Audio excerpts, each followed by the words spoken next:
Haleluya. Salam sejahtera dalam kasih Tuhan Yesus Kristus. Saat ini kita akan merenungkan firman Tuhan yang terdapat di dalam Injil Matius pasal 8 ayat 5 sampai ayat 13. Kita buka Alkitab kita di dalam Matius pasal 8 ayat yang kelima sampai ayat yang ke-13. Demikian bunyi firman Tuhan. Ketika Yesus masuk ke Kapernaum, datanglah seorang perwira mendapatkan dia dan memohon kepadanya, "Tuan, hambaku terbaring di rumah karena sakit lumpuh dan ia sangat menderita." Yesus berkata kepadanya, "Aku akan datang menyembuhkannya." Tetapi jawab perwira itu kepadanya, "Tuan, aku tidak layak menerima Tuan di dalam rumahku. Katakan saja sepatah kata, maka hambamu itu akan sembuh. Sebab aku sendiri seorang bawahan dan di bawahku ada pula prajurit. Jika aku berkata kepada salah seorang prajurit itu, 'Pergi,' maka ia pergi. Dan kepada seorang lagi, 'Datang,' maka ia datang. Ataupun kepada hambaku, 'Kerjakanlah ini,' maka ia mengerjakannya." Setelah Yesus mendengar hal itu, heranlah ia dan berkata kepada mereka yang mengikutinya, "Aku berkata kepadamu, sesungguhnya iman sebesar ini tidak pernah aku jumpai pada seorang pun di antara orang Israel. Aku berkata kepadamu, banyak orang akan datang dari timur dan dari barat dan duduk makan bersama-sama dengan Abraham, Ishak, dan Yakub di dalam kerajaan sorga. Sedangkan anak-anak kerajaan itu akan dicampakkan ke dalam kegelapan yang paling gelap. Di sanalah akan terdapat ratap dan kerta gigi." Lalu Yesus berkata kepada perwira itu, "Pulanglah dan jadilah kepadamu seperti yang engkau percaya." Maka pada saat itu juga sembuhlah hambanya. Saudara-saudara sekalian, renungan firman Tuhan pada hari ini saya beri judul, yaitu milikilah sikap hati yang benar di hadapan Tuhan. Jadi sikap hati yang benar di hadapan Tuhan. Saya akan baca kembali ayat yang ke-13 dari Injil Matius pasal 8 tadi. Lalu Yesus berkata kepada perwira itu, "Pulanglah dan jadilah kepadamu seperti yang engkau percaya." Maka pada saat itu juga sembuhlah hambanya. Saudara-saudara sekalian, selama kita hidup di dalam dunia ini, atau selama kita masih bernapas, suka tidak suka, mau tidak mau, kita akan diperhadapkan dengan masalah, entah itu masalah ekonomi, masalah pekerjaan, masalah rumah tangga, masalah penyakit, ataupun masalah-masalah yang lain.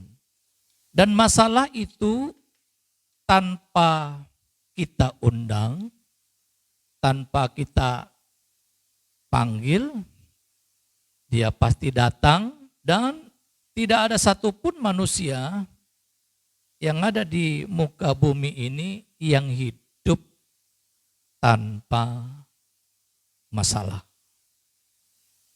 Masalah atau persoalan itu tidak pandang bulu.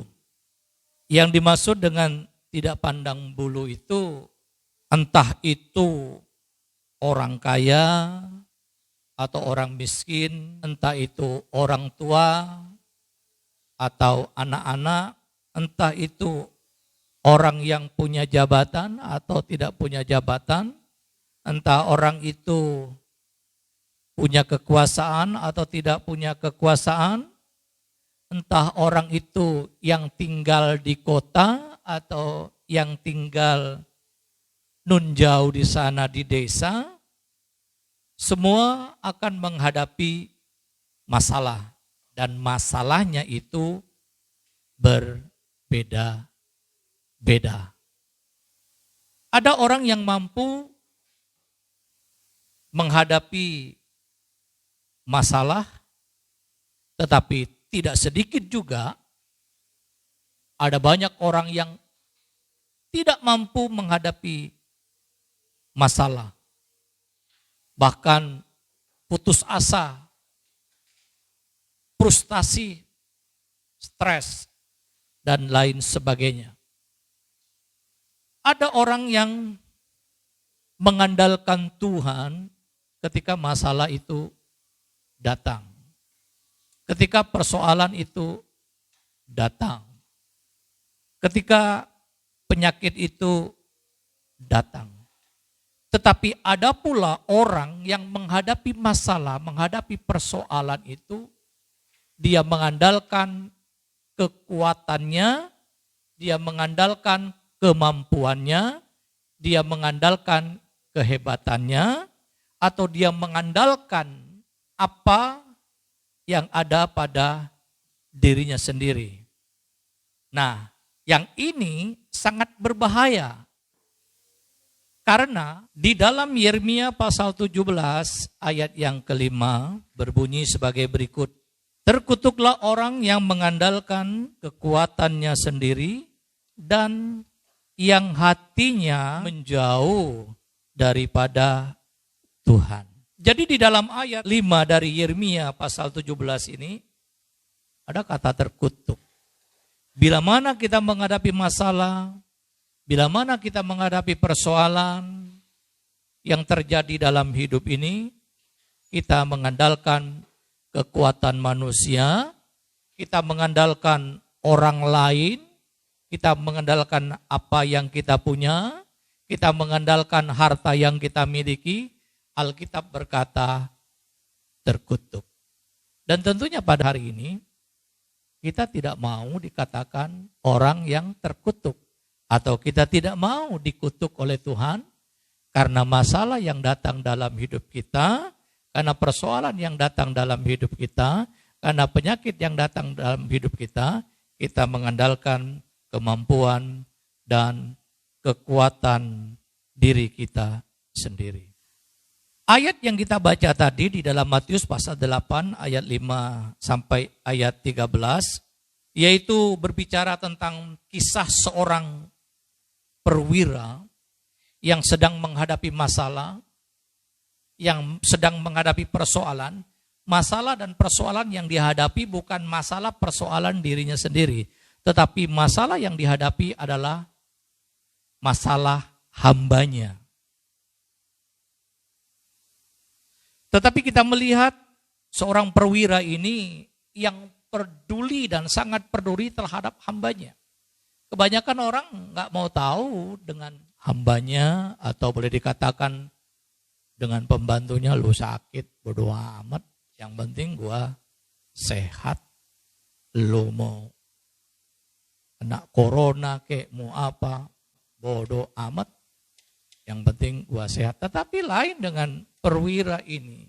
Perwira ini sungguh punya simpati kepada hambanya yang punya masalah, yaitu terbaring sakit, yaitu lumpuh. Saudara-saudara sekalian, apa yang dilakukan oleh perwira ini? Dan tentunya dia mendengar tentang Yesus yang sanggup menyembuhkan sakit penyakit. Kalau dia tidak mendengar, tidak mungkin dia datang kepada Tuhan Yesus. Sehingga dia mengambil satu keputusan, yaitu dia datang kepada Tuhan Yesus minta pertolongan. Dengan satu pengharapan supaya Yesuslah yang menolong. Dan diceritakan di dalam ayat tadi, Yesus tergerak hatinya untuk menolong. Padahal dia itu tidak mengenal perwira itu sebelumnya. Dia tidak mengenal. Inilah kelebihan daripada Tuhan Yesus. Siapapun yang datang sama Yesus, pasti Tuhan Yesus terima. Kondisi apapun, Yesus pasti terima.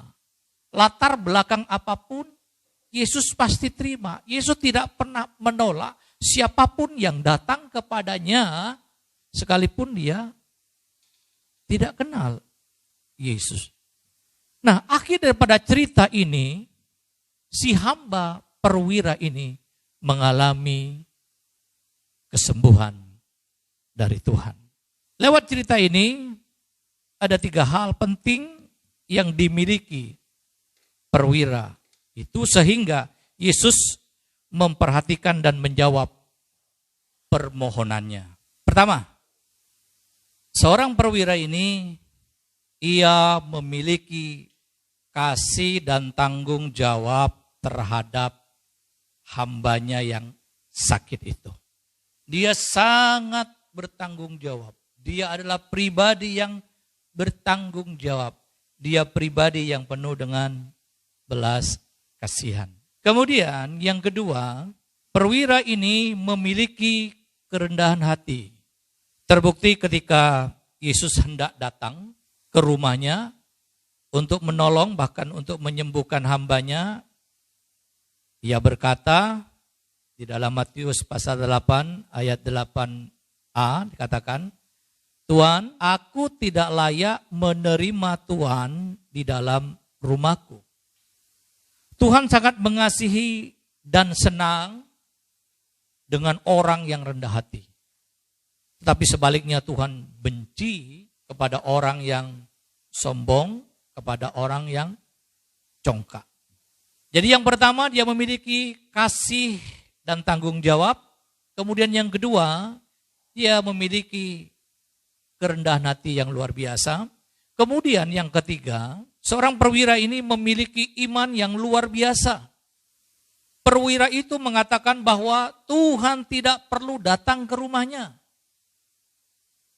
Tetapi cukup sepatah kata saja yang diucapkan Tuhan akan sanggup menyembuhkan hambanya.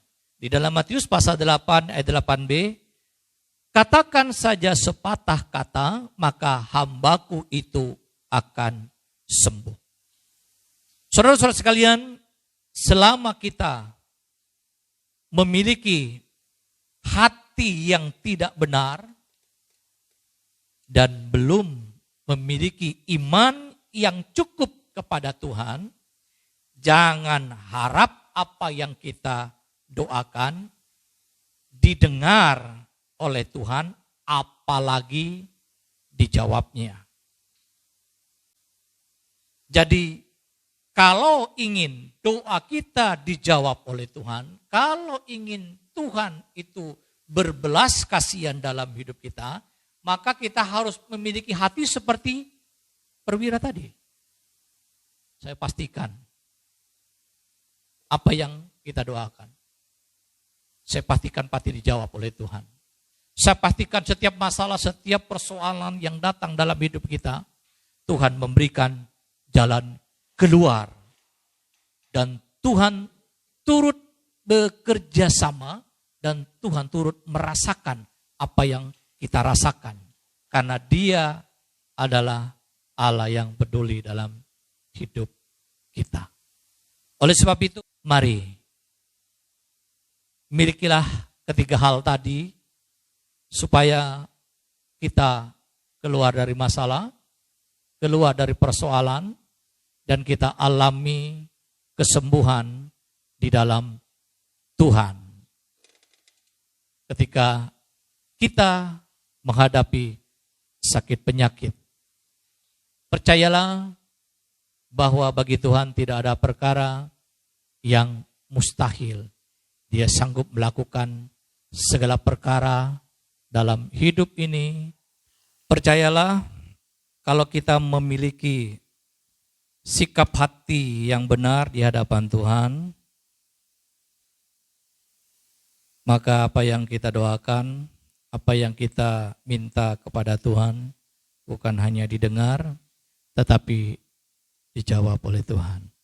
Seperti yang terjadi di dalam kehidupan perwira yang ada di dalam renungan firman Tuhan pada hari ini. Demikianlah renungan firman Tuhan pada hari ini. Kiranya Tuhan Yesus memberkati kita semua dan sampai berjumpa kembali di renungan firman Tuhan berikutnya. Haleluya, Tuhan Yesus memberkati.